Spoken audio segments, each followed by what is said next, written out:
This is sick. Put this to music. Incredible try. Pandemonium. Absolute save. The crowd goes wild. Kia ora, good evening. I'm Andrew Mulligan. She's Storm Purvis, and tonight on The Crowd Goes Wild. 1, 2, 3. BLACKCAPS pick apart Sri Lanka with Lockie and Phillips. McConey took umbrage at the Irish cleaners against the All Blacks. We have all the mana moments from the weekend thanks to DoorDash. And the biggest hits of the weekend in Smash Tim Bro. You're alone with the BLACKCAPS then, by the way. Not a single person. Not a single in the studio person. yelled it with him. All that plus Glenn Phillips joins the show live from Sri Lanka. But first, The big juicy news story at the top of the show. Why wouldn't you do it?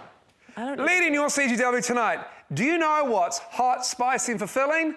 Besides that chicken in the DoorDash bag, it's this weekend's big mana moments. Yeah, that's right. Just when you thought the year was wrapping up, bam! A whole heap of bite-sized mana comes your way. Yeah.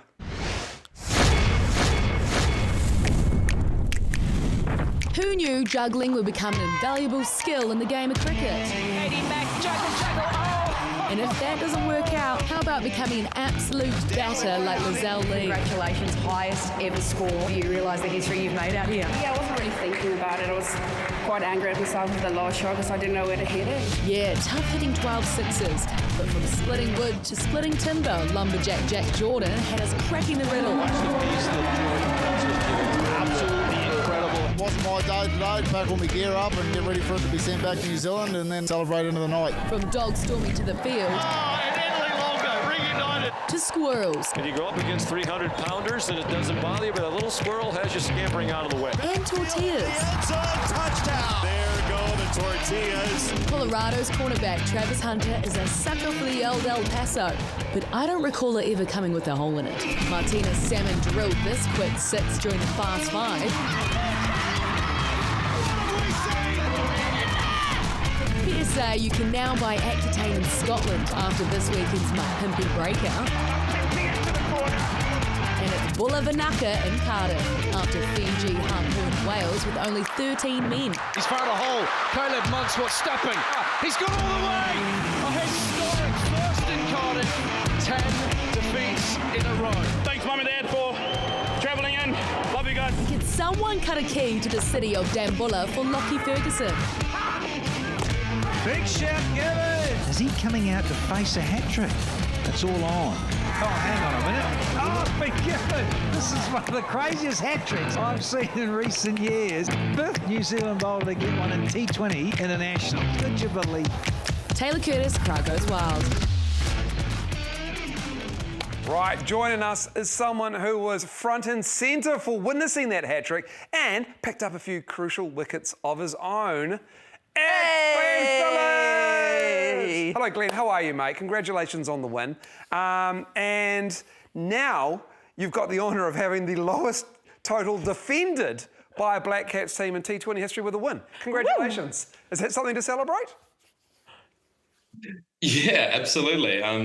Obviously, anytime you come to the subcontinent, that's always a bit of a possibility. Obviously, we managed to do that against India in that final third test as well, and to be able to defend something even lower was pretty phenomenal.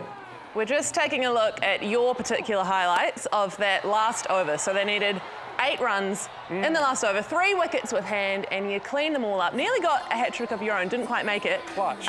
Very clutch. What do you rate that last over from yourself? I mean, considering I haven't done a lot of death bowling in my time, I think I'm pretty happy with how that turned out. Obviously, with Lockie normally having doing that job, but that definitely was a little bit of a nerve-wracking moment. And with Nasanka still in there pumping it, it definitely was up there with my favourite overs, I'm probably going to say. Fair enough.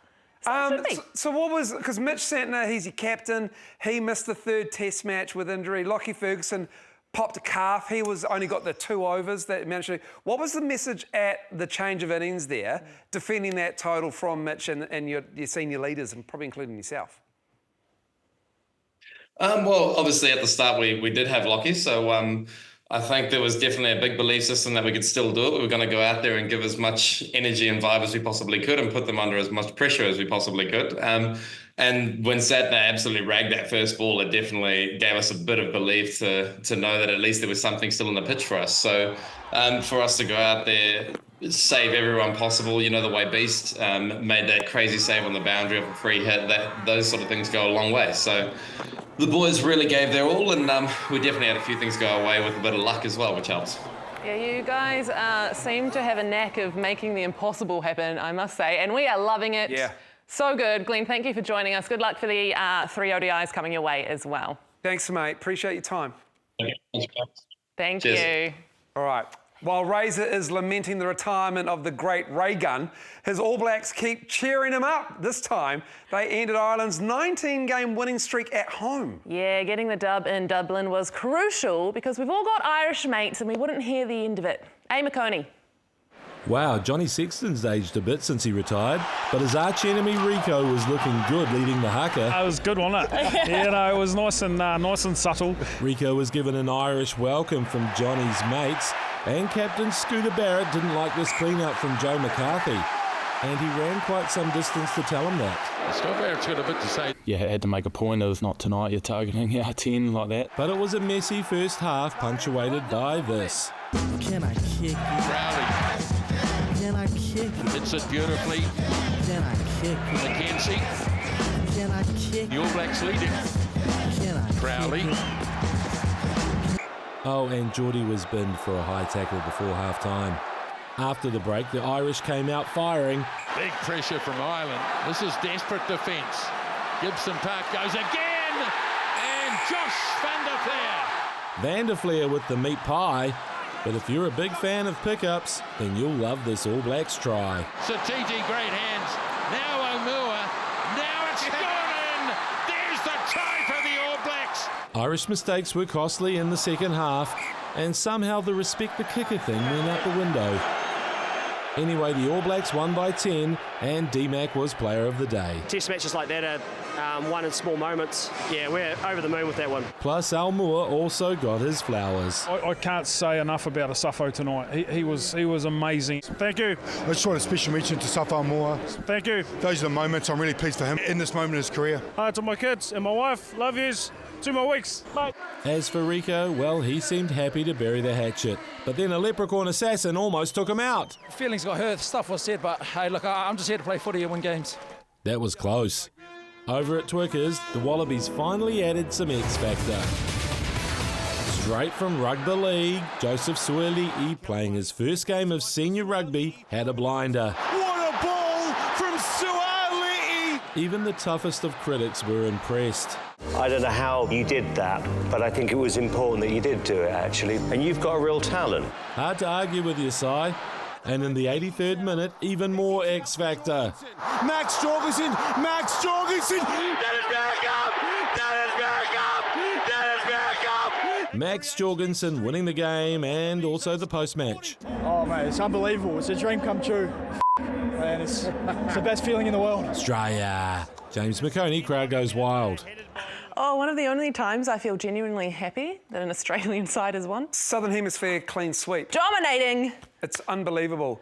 Like the Irish, like I saw this on Twitter, like they're celebrating these small moments that they get, like the 50-22 and all that, and these kind of tackles. People got barred up about J-Lo celebrating that, but I mean, it was a pretty good 50-22, and it could have been a huge momentum swing. And he's just trying to get the crowd involved. It was an amazing kick, but the crowd were just taken out of it, and they knew it. Yeah. Like the Irish were on our side of the ruck so much, but the referee insisted on doing the running of the lines for the high kick. Yeah. Like, he was a technical referee, I get it, but clean the ruck up. Oh, there's definitely a lot to talk about with the refereeing. Left a little bit to be desired. And the game itself, really scrappy. I don't know what the handling errors number ended up being, but it was high. It was very high. It doesn't matter. Very sloppy from Ireland. That was the score, so it's all okay. We won. I remember people saying they'd be happy if we won one, other than Italy, over on this tour, and now we might win them all. These people. Don't talk to these people. These people You might have been one of them, to be honest. No, definitely was not me. I was definitely going all Blacks all the time. Nice. Yeah. I'll find the receipts. No, you won't. Okay, after the break, Steve Alker is a cashed-up boomer on the Champions Tour. Boomers were loving the tinsel hair and thundersticks of the Fast 5. And me. Yeah, you're a boomer. And I was loving the men's professional netball of the NBA today. The crowd goes wild. Kiwi golfer Stephen Alker won a cheeky $2 million today, along with his second PGA Champions Tour Cup. And with darts like this, is it any surprise? No, you go flag gun if you're Alker here. You're thinking nothing but flag. How close can I hit it? That was sensational.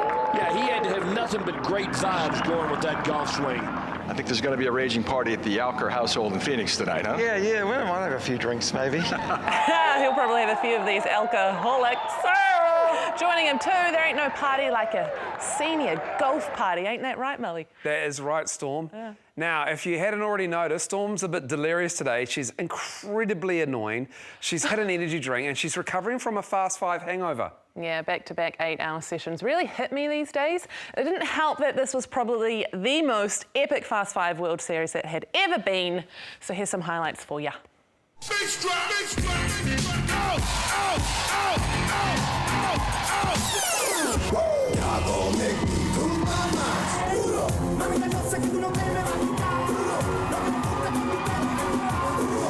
Yeah, Fast 5 these days is pretty much an excuse for netballers to hit the dance floor, and there are moves out there that Ray Gunn could only dream of. Well, we almost saw it splits. We saw it in the dance. I'll tell you what, have you ever seen that before in netball? Speaking of Ray Gunn, she was everywhere at netball's answer to the darts, and so was new shooting superstar Martina Salmon. Remember the name. That is some shot. She deserves it, so what a game she has had. Now, you've already seen it in big mana moments, but to give it some context, South Africa were killing us in the playoff for the final before a 6-pointer with 40 seconds to go got the Fernies within 5.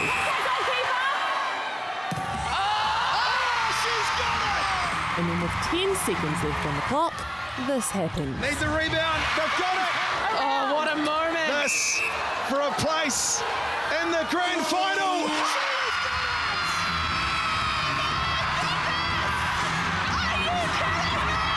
What have we seen? That set up a trans-Tasman affair for both finals, and the Aussies were just too damn classy in each of them. 7 seconds. 5. Can he do it? Out of nowhere, Webb, look at that emotion. Australia have done it. They won the game by 2. Almost held. Who must have felt that on her fingertips? Matchador, what a shot. Scenes here, look at them celebrate. That is the 3-peat for Australia, back to back to back. Ugh, hate to see it, but also love to see it on your Australia and on your Fast 5. So fun. I'm exhausted watching that. I'm so tired.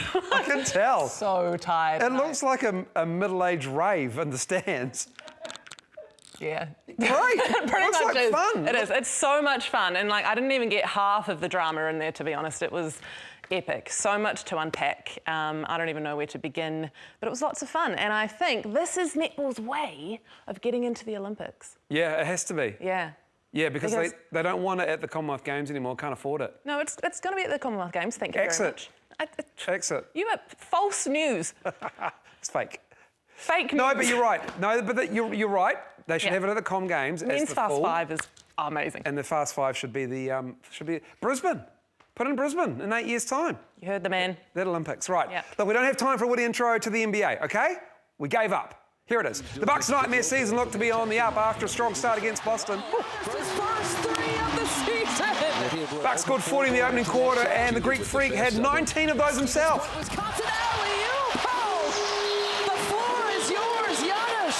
Yeah, but the Bucks are a team of champions playing against the champion team, and we all know how that goes. Back in it, babe. They've got the lead. Here we go. The Bucks scored less points in the second half than they did in the first quarter, and are now sitting at the bottom of the East. Meanwhile, in a battle of the top of the West, the Thunder took on the Warriors at home, and the chef was cooking. OKC fell asleep just enough defensively. Curry putting up 7 threes and ending the night on 36. Warriors taking the dub. Meanwhile, in Phoenix, the Suns pushed the Kings into OT. Booker in the corner over Sabonis. Couldn't get it. We're going to overtime. But too bad for the Suns. Sacramento had the king of the mid-range. DeRozan and one.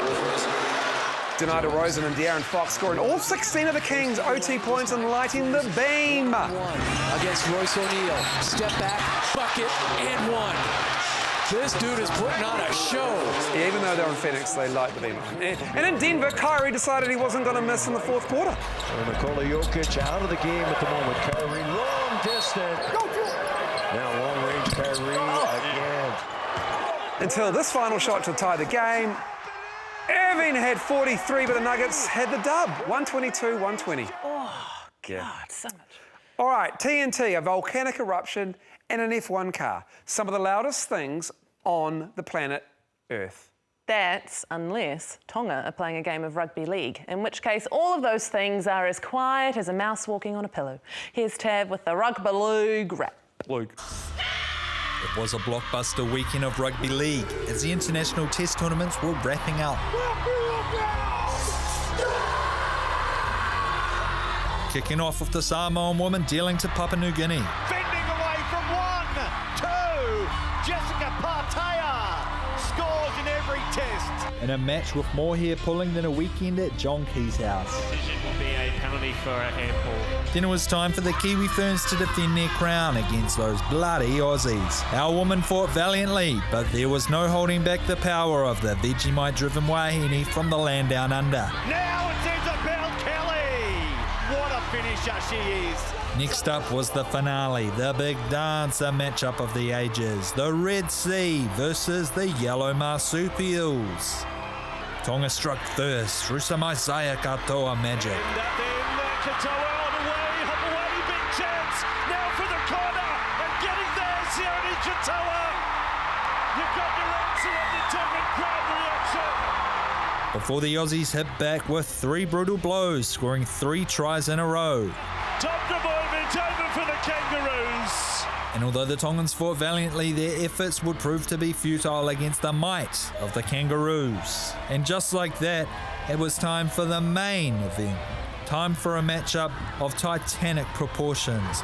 And the last game for Sean Johnson ever.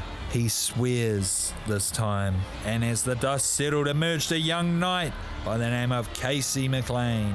Scoring not once, not twice, not thrice, but 4 thrice tries in his international test debut. Oh, Casey McLean! SJ signing his career off in style with 5 try assists and a big win. Thanks for everything, SJ. Tavlova, crowd goes wild.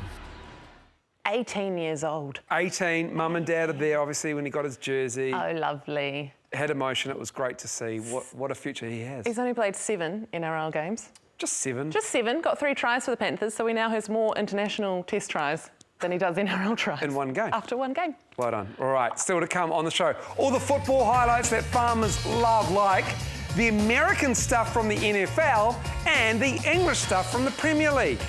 And everyone loves a smashing countdown. Smashing.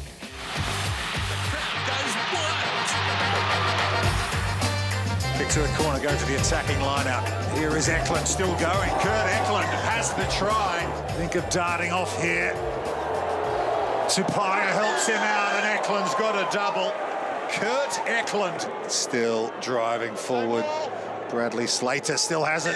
And it is all smiles. Yeah, the boys. Yeah, good effort.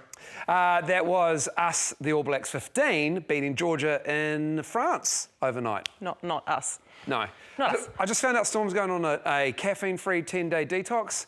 My life's about to change for the worse. Starting tomorrow. We don't need to talk about that, okay? In Germany, football is played with a round ball. But that didn't stop the NFL from saying Guten Tag to Munich with the Giants, the Panthers, and a giant panther. That's pretty cool. It would be a different moment for all of us if that was real. But we just think it's cool, so we show it to you. And from Panthers to Goats, the Vikings paid homage to the greatest Aussie of all time. Closest man is a Viking. It is picked up by Cameron Bynum. Australian breakdancing style to close it out. Shout out Ray Gun. Yep. Retired Ray Gun, by the way. And it was a tough day to be a kicker in the NFL. This kick is yanked again.